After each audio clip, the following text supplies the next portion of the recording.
करते हैं इधर स्टोरियां। अच्छा जी, आपको पता ही है कि ओंटारियो की जो लेजिस्लेशन है जहां पे होती है जो बिल्डिंग है वो अब बहुत ही बूढ़ी हो चुकी है। हाँ जी, हाँ जी। यानी कि अब 130 ईयर्स हो चुकी है, यानी कि बिल्कुल ये साथ साथ चल रही थी हेजल मैकेनियन अब के। तो पैसे मिल गए ना लेकिन वो हेल्थ केयर के लिए मिले ना पायन। ओ किसको पता लगेगा। हाँ चलो, बीच में से हम इसके लिए भी यूज कर लेंगे। हाँ यूज कर लो। अच्छा ठीक है, लेकिन कल तो हम कह रहे थे, हम पूछेंगे कि ये जो आप हेल्थ केयर के लिए पैसे दे रहे हैं हमने हेल्थ केयर पे यूज करने हैं। नहीं, इसके बाद फिर वो अपने हमारे जॉन टोरी साहब को भी दे देना। हाँ बिल्कुल बिल्कुल, जिन्होंने लेने बनानी है फिर तोड़नी है। चलो अच्छा, मैं तो हो गया फायर, मैं जा रहा हूँ। अच्छा जी, ओंटारियो की जो लेजिस्लेचर है वो बहुत ज़्यादा बूढ़ी हो चुकी है, यानी कि वही मैं कह रही हूँ हेजल मैकेनियन के साथ साथ चल रही थी, 130 ईयर्स की हो गई है। तो अब इसके ऊपर जो है लोग कह रहे हैं कि बेतहाशा पैसे आने वाले हैं। ये आपको पता ही है कि जैसे ऑटवा के अंदर भी बिल्डिंग जो पुरानी हो गई थी, जो उनका सी ब्लॉक है पार्लियामेंट का, वहाँ पर जैसे रेनोवेशन हो रही है, तो अब कहा जा रहा है कि ओंटारियो की लेजिस्लेचर जो है इसको भी अब बहुत ज़्यादा रेनोवेशन की ज़रूरत है। लेकिन आप सोचें कि इतनी ज़्यादा इस बिल्डिंग को रेनोवेशन की ज़रूरत है कि एक्सपर्ट्स कहते हैं कि 8 साल तक लग सकते हैं। और माशाल्लाह जिस पेस पे हमारे कैनेडियंस काम करते हैं, 8 छोड़ के 10 साल ही लगेंगे। और जो लेजिस्लेटिव अफेयर्स के मिनिस्टर हैं पॉल क्लैंटरा साहब, उन्होंने आज एक एस्टीमेट दिया है। उन्होंने कहा है जी कि ये इसके ऊपर एटलीस्ट $1 बिलियन लगेंगे इसकी सारी रेनोवेशन पे। तो ये चीप मनी नहीं है पायन, कोई नहीं, मिलियन सानू भी दे दियो। 196 बिलियन मिले। हाँ बिल्कुल। वो पूरे कनेडा के लिए हैं जी। तो सानू भी दे दियो कोई $1 मिलियन विचों। बहरहाल जी $1 बिलियन इस पे लगेगा।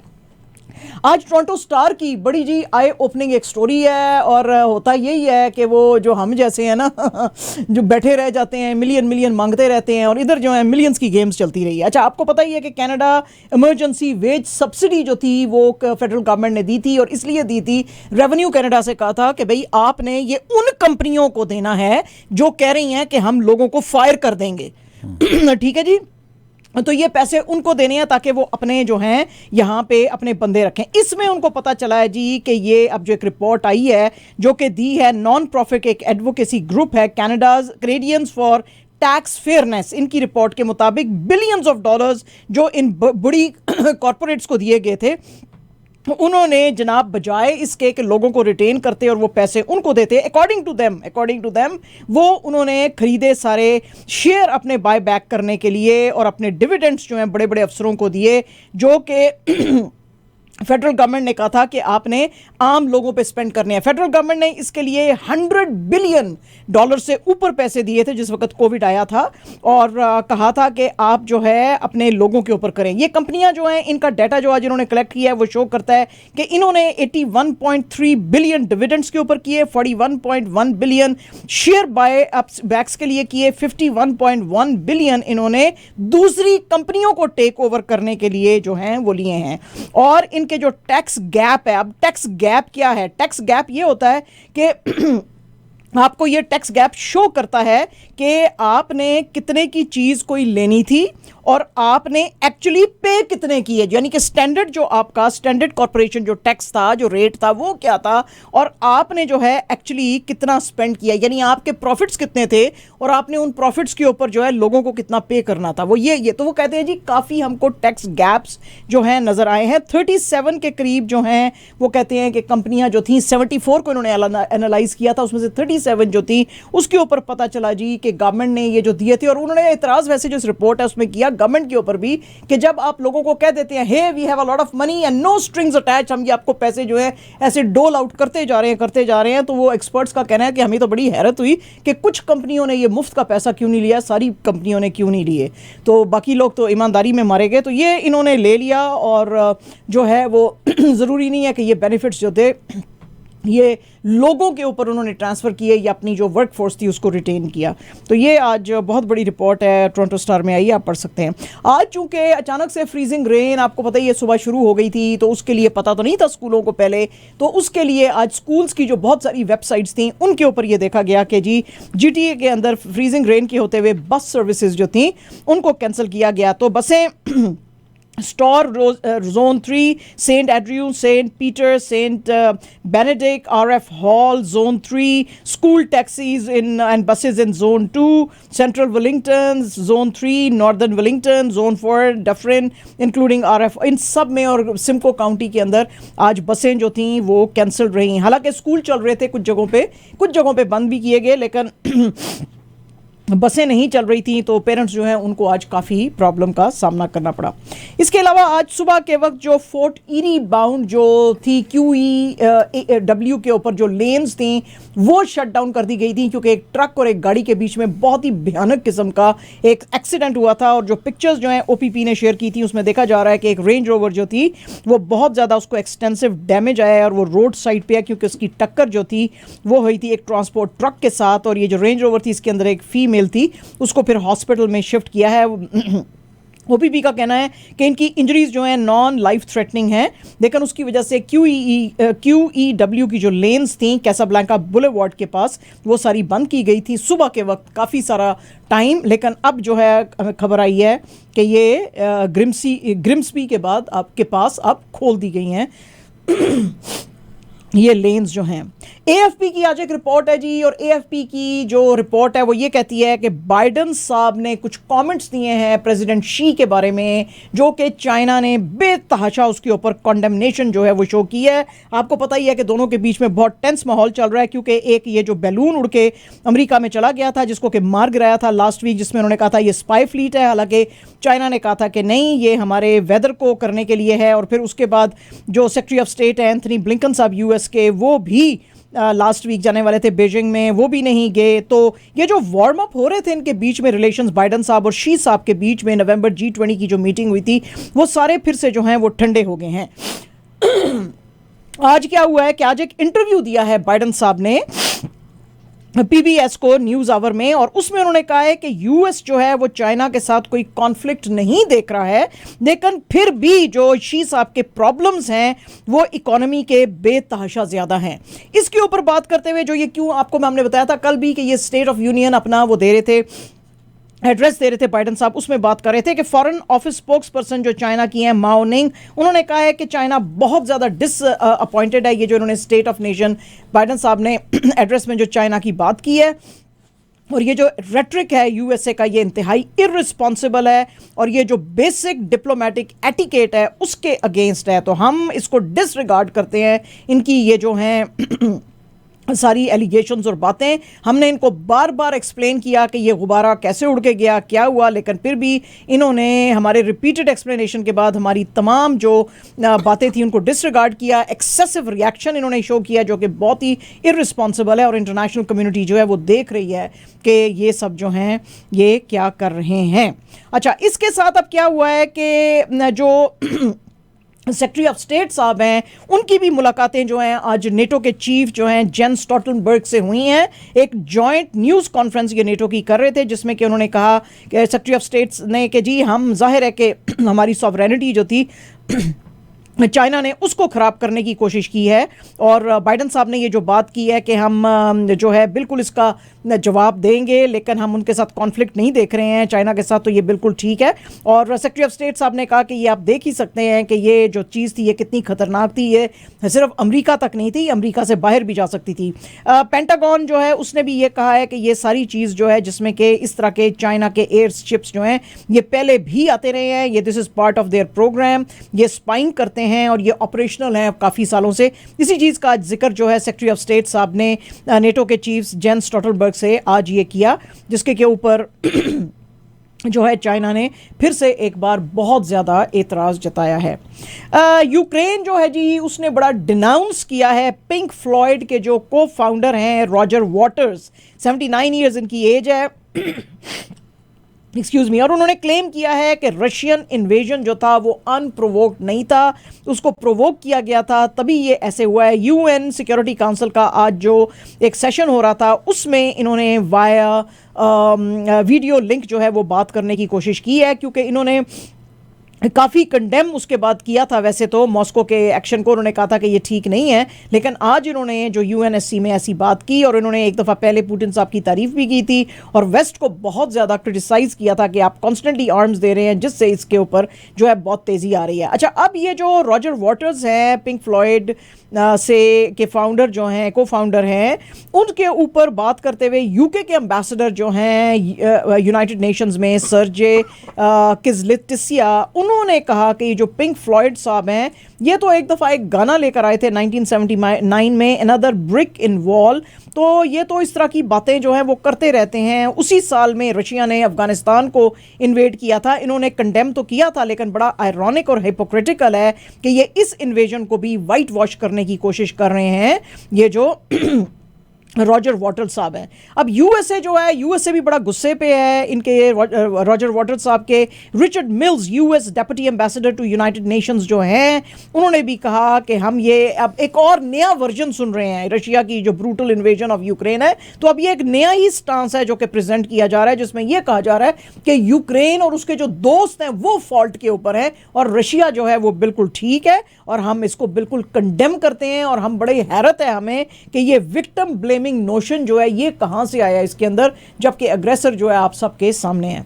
तो ये आज यूनाइटेड नेशंस में काफ़ी गर्मा गर्म जो है ये खबरें, यानी ये बहस जो थी ये वहाँ पे चलती रही और इसके ऊपर काफ़ी आज बातचीत होती। वॉशिंगटन पोस्ट की एक रिपोर्ट है जी, और इसके मुताबिक नॉर्थ कोरिया ने आज बहुत बड़ा डिस्प्ले जो है अपने वेपन्स का दिखाया है और पियोंगयांग जो उनका कैपिटल है उसके अंदर ये अपने लार्जेस्ट न्यूक्लियर मिसाइल्स जो थे इनको परेड किया गया है। नाइट टाइम एक सेरेमनी थी जिसमें कि इनके प्रेसिडेंट जो हैं किम जोंग उन अपनी वाइफ और छोटी बेटी के साथ प्रिजाइड कर रहे थे इसको, to mark the 75th founding anniversary of North Korean army.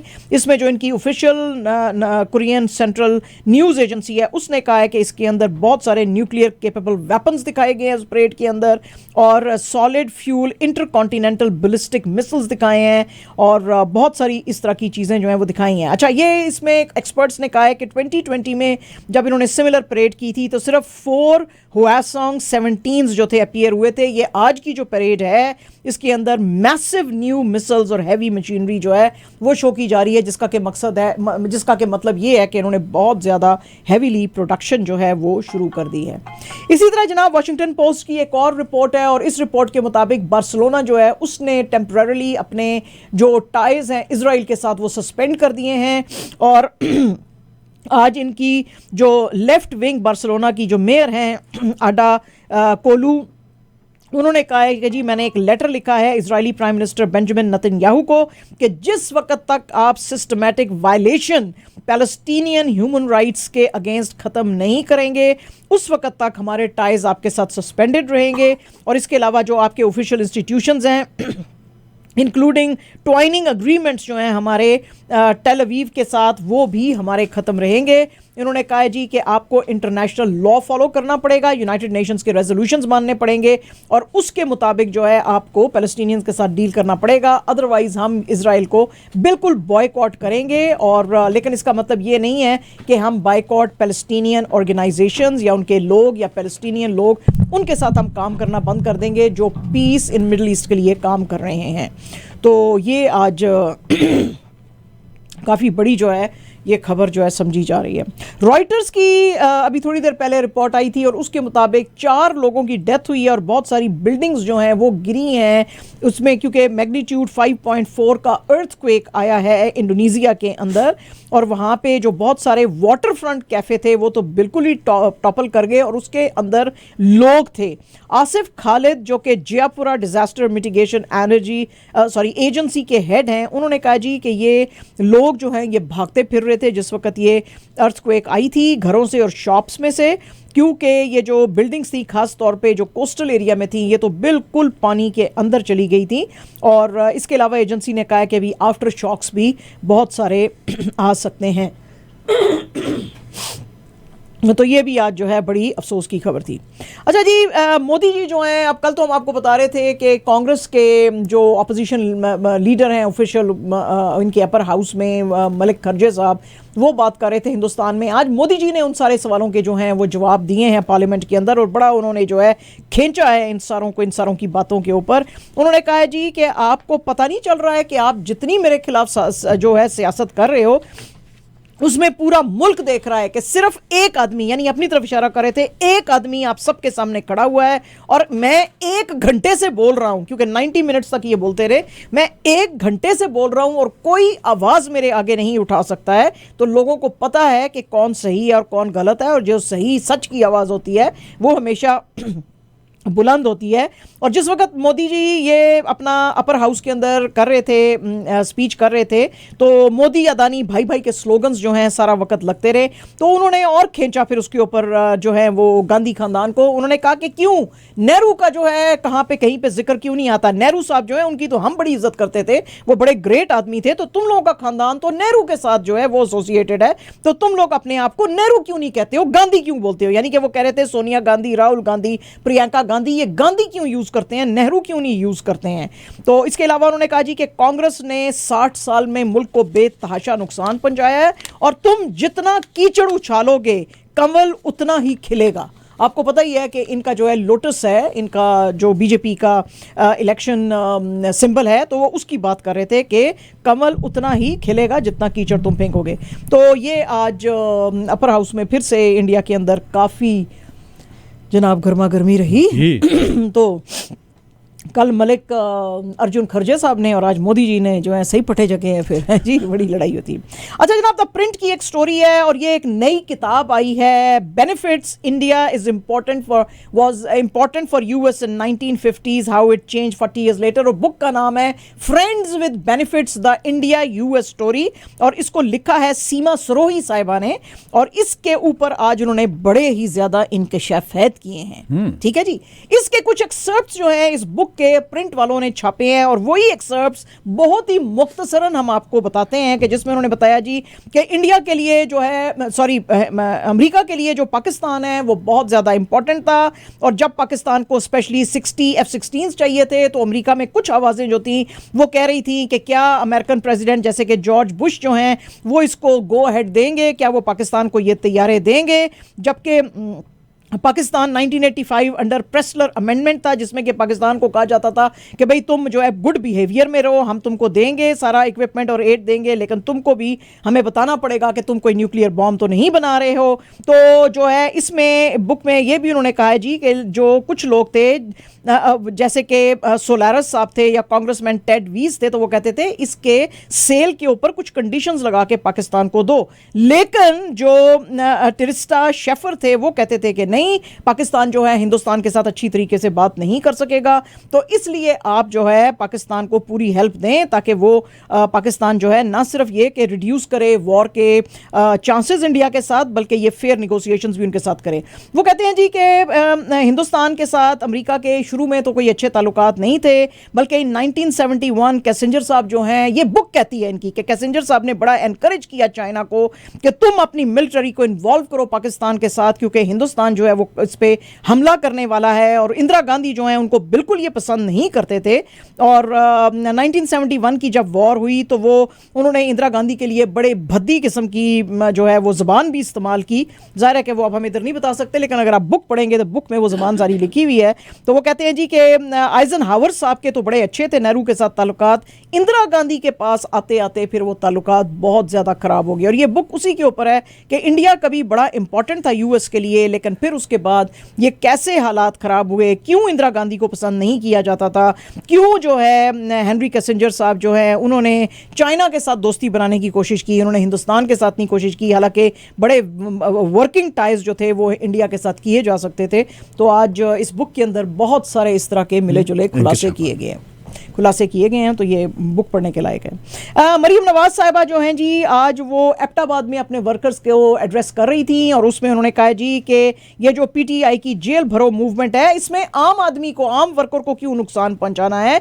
इसमें सबसे पहले जो इमरान खान साहब की जो वाइफ हैं क्योंकि इन्होंने जो है ब्राइब्स ली हैं। तो बुशरा बीबी को सबसे पहले तो जेल में डालो और उसके बाद इमरान खान साहब की जो फ्रंट पर्सन थी फराह गोगी उसको डालो, क्योंकि वो ये किकबैक्स डायमंड रिंग्स में और ब्राइब्स जो है वो लेती रही है। आम लोगों का या वर्कर्स का जो है वो कुछ काम नहीं है, उनसे जो है जेलों को भरने की जरूरत क्या है। और आज उन्होंने कहा कि केपी जो है यानी कि खैबर पख्तूनख्वा, उसका हल सिर्फ नवाज शरीफ साहब के पास है, क्योंकि उसको फंड्स की जरूरत नहीं है, क्योंकि प्रोविंस के पास ऑलरेडी बहुत सारे रिसोर्सेज हैं। तो इन्होंने झूठ बोला है आपसे कि हमने बहुत सारे डैम्स बनाने की कोशिश की है और बहुत सारे प्रोजेक्ट्स हमने केपी में शुरू किए हैं। पीटीआई वाले जो हैं वो झूठ बोल रहे हैं। इसके अलावा उन्होंने पूरे का पूरा ये जो पेशावर में भी ब्लास्ट हुआ था जिसमें 200 लोगों की डेथ हुई थी, मरियम नवाज साहिबा ने उसका पूरा मलबा जो है वो इमरान खान साहब के ऊपर डाला और कहा जी ये सब का सब जो है खान का कसूर है, क्योंकि इसने जो है मिलिटेंट्स के साथ दोस्तियां बनाई हैं।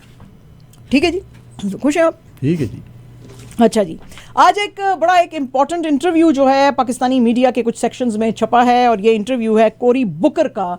ये है member of US senate foreign affairs committee.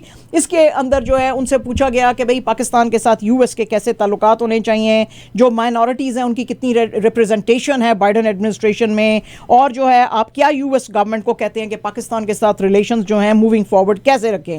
इसके ऊपर बात करते हुए कोरी बुकर ने कहा कि हम तो ये देखते हैं, जो मेरी कॉन्स्टिट्यूएंसी है न्यू जर्सी की, वहाँ पे जो पाकिस्तानी कम्युनिटी है, खासतौर पे जो पाकिस्तानी डॉक्टर्स और प्रोफेशनल्स हैं, या उनका कल्चर है या उनका फूड है, वो बहुत ही ज़बरदस्त और वाइब्रेंट है और उनकी बड़ी कंट्रीब्यूशन है और मैं उनको बड़ा पसंद करता हूं। और आपको पता ही है कि मैंने रिकमेंड किया था जाहिद कुरैशी को, first Muslim Pakistani American to be the जज in one of the courts in US. और वो कहते हैं जी कि लेकिन फिर भी मुझे अफसोस है कि पाकिस्तानी कम्युनिटी थोड़ी थोड़ी तो अब जो है वो आ रही है पॉलिटिक्स में, जैसे कि बाइडन एडमिनिस्ट्रेशन में भी। लेकिन मैं ये चाहता हूं कि पाकिस्तानी लोग जो हैं वो और ज़्यादा हर लेवल ऑफ जो गवर्नमेंट है उसके अंदर आएँ, क्योंकि वो बड़े काबिल लोग हैं और पाकिस्तान ने बड़ी हिस्ट्री क्रिएट की थी, या इस तरह की और जो साउथ एशियन कंट्रीज़ हैं जहाँ पे कि विमेन प्रेसिडेंट थी। आप ये सोचें कि मैं one of the 4 black members of senate था, तो और औरत एक को अपना प्रेसिडेंट बनाना तो हम सोच भी नहीं सकते हैं। तो आपने देखी होंगी हमारे मुल्क में हार्वर्ड और दूसरी यूनिवर्सिटियों की स्टडीज़ के जो डाइवर्सिटी है वो हमारी स्ट्रेंथ है और इसी के ऊपर हम चाहते हैं कि हम जोर दें। तो पाकिस्तानी को चाहिए कि वो जो हैं ज़्यादा से ज़्यादा आगे आएँ, पॉलिटिक्स में साथ दें। वो कहते हैं हमको पता है कि पाकिस्तान की बहुत ही डिफ़िकल्ट सिचुएशन है, एक तरफ चाइना और रशिया के साथ ताल्लुकात हैं, दूसरी तरफ हिंदुस्तान है। तो जो पाकिस्तान की स्ट्रेटेजिक पोजीशन है वो बड़े ही क्रिटिकल नेबरहुड में, और इसीलिए मैंने हमेशा जोर दिया अमेरिका पे कि पाकिस्तान के साथ एंगेज रहो, पाकिस्तान के साथ दोस्ती बनाए रखो। पाकिस्तान की जरूरत इस क्रिटिकल नेबरहुड में आपको कभी भी पड़ सकती है।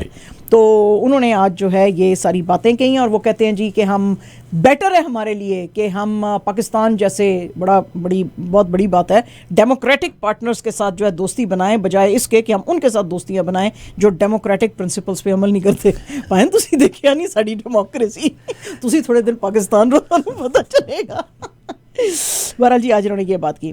अच्छा जी, ये बात अभी जो है फयाज भाई ने भी की है, लेकिन मेरा भी आपको थोड़ा सा इसमें बताना और ऐड करना ज़रूरी है। ISPR की आज एक बहुत बड़ी प्रेस रिलीज़ आई है जिसमें कि उन्होंने क्लैरिफिकेशन दी है कि chief of army staff general Asim Munir साहब जो हैं वो बिल्कुल USA में नहीं जा रहे हैं। वो कह रहे हैं कि ये सोशल मीडिया के ऊपर बेसलेस स्पेकुलेशंस हैं और ये दौरा कर रहे हैं UK का फरवरी 5 से 10 में, और ये जो हैं इस तरह के ये कॉन्फ्रेंसेस बाय एनुअल इवेंट्स हैं जिसके अंदर पाकिस्तान की मिलिट्री लीडरशिप ने बहुत पहले से सिंस 2016 इसके अंदर पार्टिसिपेट कर रहे हैं। और अब तो जो ये तालिबान की मिलिटेंसी है या कि जो इधर इस साउथ एशिया में सिचुएशन है उसके लिए तो बात करना इनका बहुत इंपॉर्टेंट बनता था।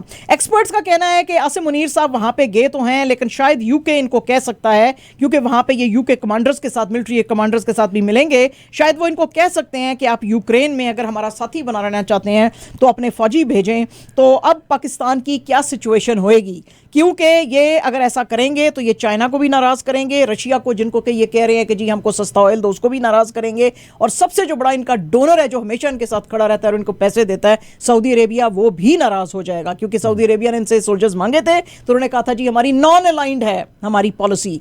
इसी तरह जब इमरान खान साहब थे तो उन्होंने भी कहा था हम सबके फ्रेंड्स हैं, हम किसी के दुश्मन नहीं है, हम किसी को कोई हेल्प नहीं देंगे।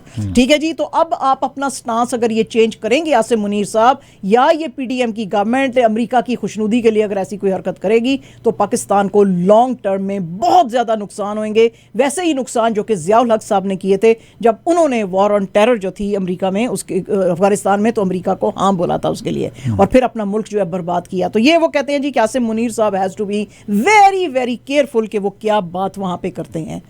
और उसमें यही होता है कि जिस वक्त आपकी सिविलियन गवर्नमेंट्स कमज़ोर होती हैं तो फिर मिलिट्री जो उसका फ़ायदा लेती है, फिर आप रोते हैं कि जी मिलिट्री जो है वो ख़राब काम कर रही है।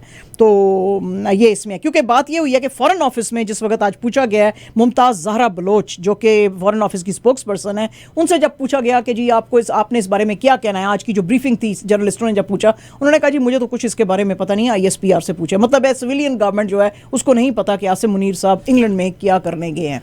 तो एज अ रिज़ल्ट जो ये बहुत ही फनी जो आज आया है, जो आज ट्विटर जो है फिर पागल हुआ है कि फॉरेन ऑफिस को नहीं पता है कि आपका आर्मी का जनरल क्या कर रहा है, तो फिर किसको पता है। तो फिर उनको ब्लेम मत देना अगर वो अपने ऊपर कोई डिसीजन ले लेंगे। पाकिस्तान के प्राइम मिनिस्टर जो हैं शहबाज शरीफ साहब जी, उनकी तो जो है वो सेंचुरी मारने वाले हैं और अभी भी बैटिंग पिच पे खड़े हुए हैं माशाल्लाह से, क्योंकि बंदे पे बंदा जो है ये हायर करते जा रहे हैं। और इसकी भी बात अभी फयाज भाई ने की है। इसमें सिर्फ मैं ये ऐड करना चाहती हूँ कि अभी लास्ट वीक तक इनकी जो कैबिनेट थी उसमें 77 लोग थे, लास्ट मंथ में 77 लोग थे, अब जो हैं 85 हो गए हैं और ये और लोगों को जो है उसमें शामिल करते जा रहे हैं और कह रहे हैं जी कि ये तो सिर्फ special assistants to prime minister हैं। भाई आपको 50 special assistants to prime minister चाहिए और फिर ये कह रहे हैं जी कि ये जो स्पेशल असिस्टेंट हैं इनका कोई जो है इनको तनख्वाह नहीं मिलती है। तो ये मीडिया के अंदर रिपोर्ट अब आ गई है बड़ी क्लियरली कि इन सब को फाइनेंशियल बेनिफिट्स जो हैं वो दिए जाते हैं। इसीलिए आपका खजाना दिन ब दिन जो खाली होता जा रहा है वो इसीलिए होता जा रहा है क्योंकि वैसे भी ये जो स्पेशल असिस्टेंट्स होते हैं इनका स्टेटस एटलीस्ट जो है फेडरल मिनिस्टर जैसा होता है और ये फिर जिधर मुल्क के हिस्सों में जाते हैं उनको सारी वो फैसिलिटीज़ जो फेडरल मिनिस्टर्स को दी जाती हैं वो दी जाती हैं। तो ये पाकिस्तान की हिस्ट्री में सबसे बड़ी जो है ये अब बनती जा रही है कैबिनेट, क्योंकि जो है ये भी जॉय राइड पे निकले हुए हैं। वो मेरे ख्याल में वो जो मूवी जॉय लैंड बनी है ना कि ये भी एक जॉय लैंड में रहना चाहते हैं और उसमें खुश रहना चाहते हैं और बाकियों को भी खुश रख। तो आज इसके ऊपर फिर से बड़े एतराज़ हुए हैं कि भाईजान जो फॉरेन एक्सचेंज है, फॉरेन जो आपका एक्सचेकर है, वो रिज़र्व हैं, वो तो नीचे आते जा रहे हैं, नेशनल एक्सचेकर जो है, तो आप ये और बंदों को क्यों रखते जा रहे हैं। तो मतलब है आप एक ही सही बंदा रख लें 50 एडवाइज़र के बजाय, एक सही दिमाग का रख लेंगे तो वही आपको सही जो है वो दे देगा, सही मशवरा दे देगा। आज जनाब इस्लामाबाद में भी जो सुप्रीम कोर्ट का बेंच है 3 मेंबर, वहाँ पे भी बहुत सारी जो है आज फायरिंग हुई। उसमें हुआ ये कि जो गवर्नमेंट का जो लॉयर था वो वहाँ पे आया, मखदूम अली खान, और उसने कहा जी कि ये जो इमरान खान साहब हैं इनकी प्ली खोलें फिर से आप इनको। उमर अतियाब बंदियाल साहब को इन्होंने कहा कि आप ने ये जो इनकी जो पिटीशन है इमरान खान साहब की जो उन्होंने डाली है कि नैब की अमेंडमेंट्स ऑर्डिनेंस जो है ये बिल्कुल जो है गलत है, इसके अंदर जो अमेंडमेंट्स की हैं ये गलत हैं और ये इसलिए अमेंडमेंट्स की गई हैं ताकि चोरों को पकड़ा ना जा सके। तो उन्होंने आज कहा मखदूम अली खान साहब ने कि आपको बहुत ज़्यादा कॉशियस रहने की ज़रूरत है। कोर्ट को आज इन्होंने कहा, सुप्रीम कोर्ट को कहा कि आपको उमर अतियाब बंदियाल साहब बहुत कॉशियस रहने की ज़रूरत है क्योंकि आप वायलेट कर सकते हैं आर्टिकल 184(3) ऑफ कॉन्स्टिट्यूशन, और अगर हर बंदा इसी तरह प्लीज लाता रहा तो ये वायलेशन होएगी, इसको सस्पेंड करना पड़ेगा अंडर आर्टिकल 184(3) क्योंकि फिर आप स्टैंडर्ड इसका ड्रॉप करते चले जाएंगे। तो ये जो लेकर आए हैं इमरान खान साहब नैब के अगेंस्ट ये जो प्ली, इसको आप रद्द करें।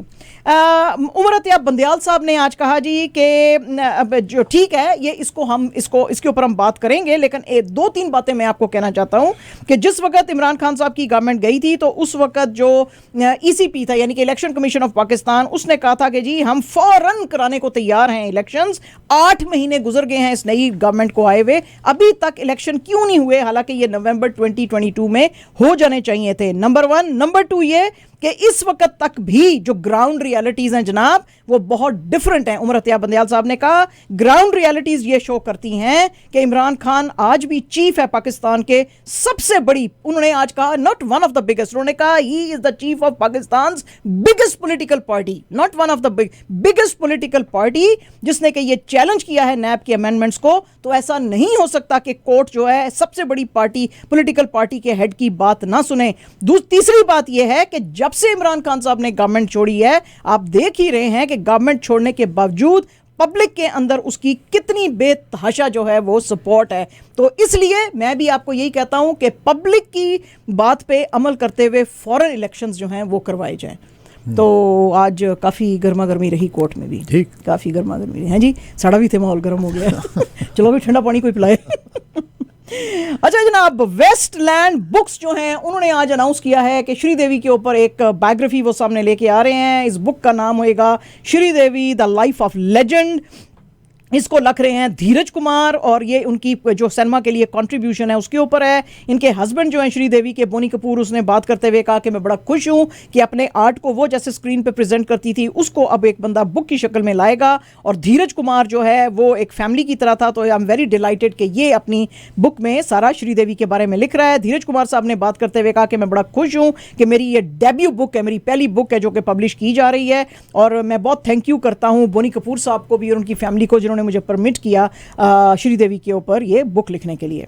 अच्छा जी, काजोल के साथ तो आज बहुत बेतहाशा ट्रोलिंग हुई क्योंकि लोगों ने उनकी बिफोर और अब की आफ्टर की पिक्चर्स जो हैं वो डाली। उसके ऊपर बात करते हुए काजोल ने, क्योंकि काजोल को ट्रोल किया जा रहा था और वो कह रहे थे कि आप इतने काले से इतना गोरी कैसे हो गई हैं।